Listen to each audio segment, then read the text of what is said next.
Now there's the Piltdown man, recognized for 41 years as being genuine. The potential perpetrators included Dawson and Smith Woodward, naturally, but also Pierre Teilhard de Chardin, a French Jesuit priest who assisted the excavation, and he was an avid evolutionist. And Martin Hinton, a volunteer who worked with Smith Woodward, among others. Even Sherlock Holmes creator Sir Arthur Conan Doyle was considered. So who done it? And this is a recent article. I just showed you the excavations taking place. Isabel de Grati, a paleoanthropologist at Liverpool John Moores University in the United Kingdom, began looking into the question in 2009. Now, the discovery was made that it was a hoax in 1953. And for 41 years, it had been published. 500 doctoral degrees were awarded because of its analysis and linked to humankind. But recently, this new work was centered around trying to find out who did it, applying modern scanning technology and DNA analysis to the original materials. She and colleagues compared computer tomography, CT scans, of the mandible and teeth to known ape specimens and concluded that all these pieces originated from an orangutan. Okay. In the meantime, I don't know how many others other than myself were just completely blown away and terrorized by this fraud. You have no idea the mental distortion, the deep emotional distortion.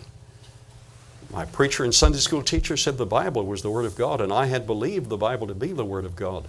But my teacher, who knew science, said Piltdown man was genuine, and we have the evidence to show it. Well, the evidence is fraudulent, as we know. And you need a copy of this book, because all of the primary artifacts of evolutionary evidence are fraudulent, are misinterpretations. You need this. It's one of the best documented books on the subject in existence, and it's just fresh off the press. Meanwhile, back at home, DNA sequencing of the teeth suggested they all came from the same, what? Read it for me. Orangutan, which de Grati suggests the forger or forgers might have obtained from a curiosity shop. You can get about anything at these shops. The human bones, already recognized to be from at least 2 individuals, revealed fewer secrets.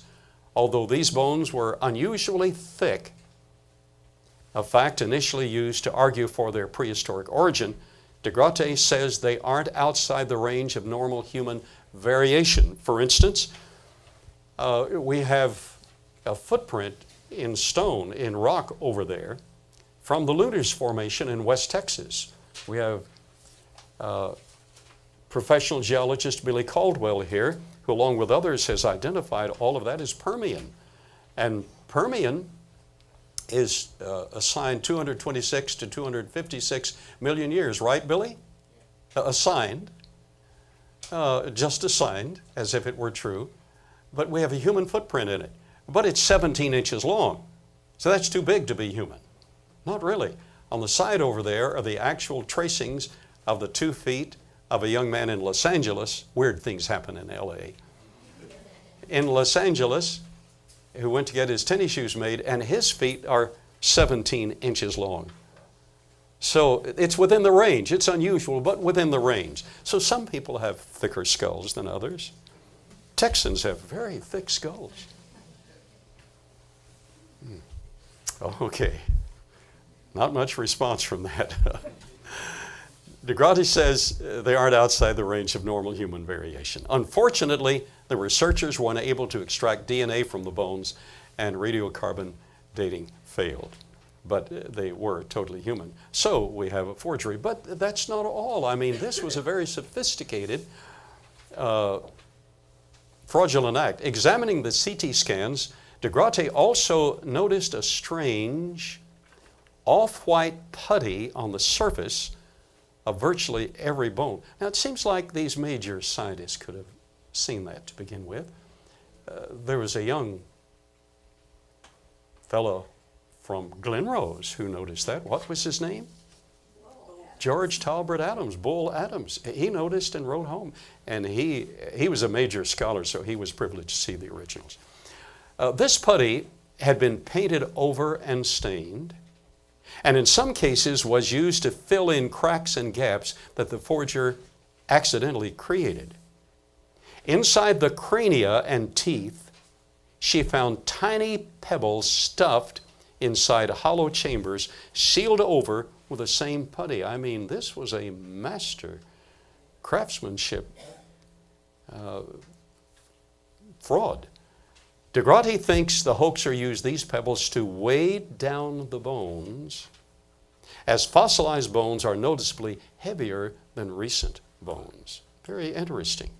Taken together, the consistency of technique used across all of the Piltdown Man fragments suggests that a single person pulled off the hoax.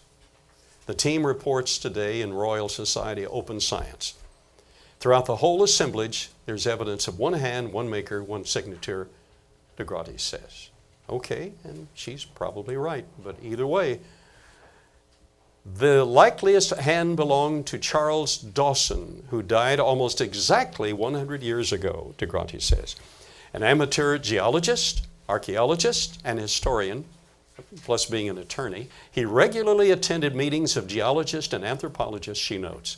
He was an inveterate fossil hunter, couldn't keep himself from looking for fossils, with access to collections and the knowledge of what prehistoric finds should look like. He also had a habit of small-time forgery, with several other of his less celebrated findings later being shown to be fakes. More than anything, he was desperate for acceptance and recognition within the UK scientific community, DeGrotty says. Letters reveal his persistent but ultimate fruitless attempts to join the Royal Society. So she has a good case against the lawyer.